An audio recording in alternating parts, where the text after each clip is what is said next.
You know that voice in your head that says, "I'll do it tomorrow"? That voice that makes you choose Netflix over your goals, your phone over your dreams, comfort over the life you actually want? That voice is not you. It's your brain lying to you, and it's been lying to you your entire life. Here's the brutal truth nobody wants to admit. You are addicted to easy. Your brain is literally wired like a drug addict, craving the next hit of comfort, avoiding anything that feels hard. But on the other hand, successful people have the exact same brain as you. The same lazy voice, the same addiction to easy. The only difference is they figured out how to hack their brain's reward system and make it crave hard things instead. This isn't motivational nonsense. This is neuroscience.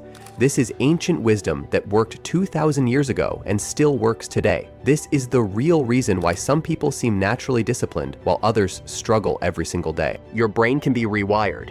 Your addiction to easy can be broken, and I'm about to show you exactly how to do it. But first, you need to accept a hard truth. Everything you've been told about willpower and discipline is wrong. Let me start with the truth. Your brain is not your enemy. It's actually trying to help you. The problem is, it's helping you survive, not thrive. Your brain has one main job: keep you alive. For thousands of years, that meant conserving energy. Food was scarce, danger was everywhere, so your brain learned to love easy and avoid hard. But here's what's fascinating. Your brain can't tell the difference between real danger and the discomfort of doing something difficult. When you think about going to the gym, your brain treats it like a threat. It floods you with feelings that say, "Don't do this." Dr. Robert Sapolsky, a neuroscientist at Stanford, explains it like this. Your brain has two systems. One system wants immediate pleasure. The other system thinks about long-term goals. Most people let the first system win, but successful people have trained the second system to be stronger. And here's the secret they discovered. You don't fight the first system, you retrain it. Marcus Aurelius was the most powerful man in the Roman Empire. He could have spent his days in luxury. Instead, he woke up before dawn to study philosophy and handled the hardest problems of his time.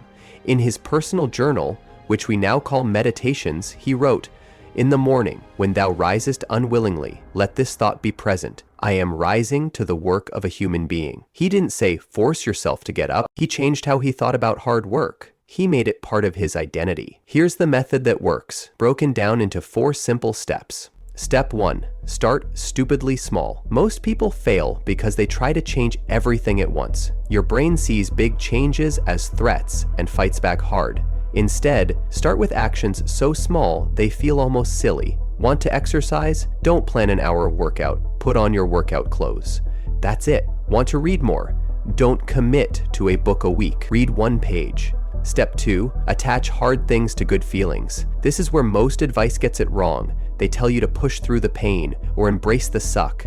That doesn't work long term because you're still teaching your brain that hard things feel bad. Instead, you need to connect hard things to positive emotions. Here's how. First, choose a reward that comes immediately after the hard thing. Not a big reward, something small but meaningful. After you exercise, watch your favorite show. After you study, have a special cup of tea. Second, celebrate the action, not just the result. When you finish that workout, don't just think one more down, actually celebrate. Say, "I did it," out loud. Give yourself a mental high five. Feel proud. Your brain learns through repetition. If hard things are always followed by good feelings, your brain starts to expect good feelings when you think about hard things. James Clear calls this habit stacking and celebration. The ancient Stoics called it reframing. Modern neuroscience calls it positive reinforcement.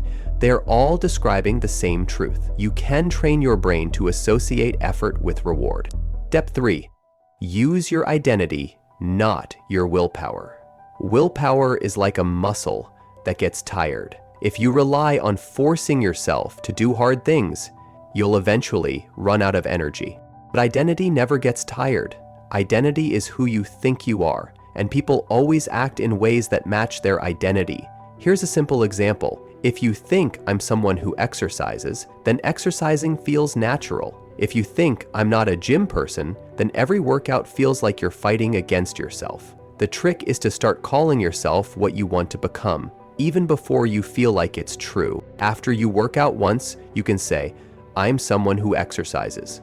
After you read 1 page, you can say, "I'm a reader." This isn't fake motivation.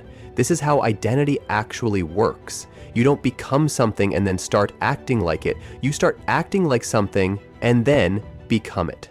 Step 4. Make hard things easier than easy things. Most people make hard things harder and easy things easier.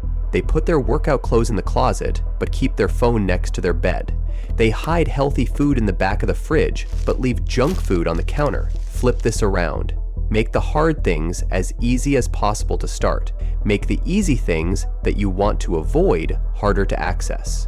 Want to exercise in the morning? Sleep in your workout clothes. Put your shoes by the bed. Make it so easy that you'd have to think harder not to exercise. Environment shapes behavior more than motivation does. Change your environment to support the person you want to become. Here's something most people never realize. The feeling of difficulty isn't a stop sign, it's a sign that you're growing. Your brain sends you discomfort when you're learning something new or challenging yourself. But somewhere along the way, we learn to interpret this discomfort as something's wrong. When you feel that resistance to doing something hard, that's your brain telling you this is where growth happens. Elite athletes know this. Successful entrepreneurs know this.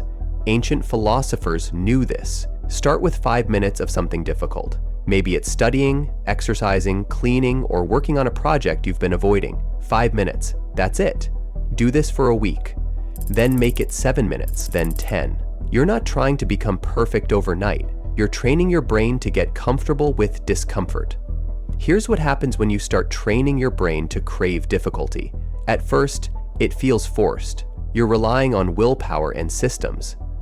But after a few weeks, the hard things start feeling normal. Then they start feeling good. After a few months, you notice something amazing. You actually look forward to challenges.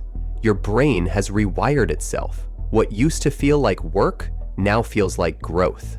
After a year, people start asking you for advice.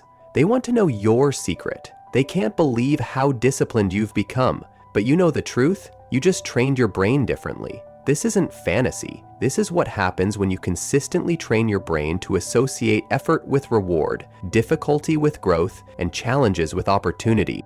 If this video helped you, please like, share, and subscribe. It really helps us grow and reach more people who are struggling just like you.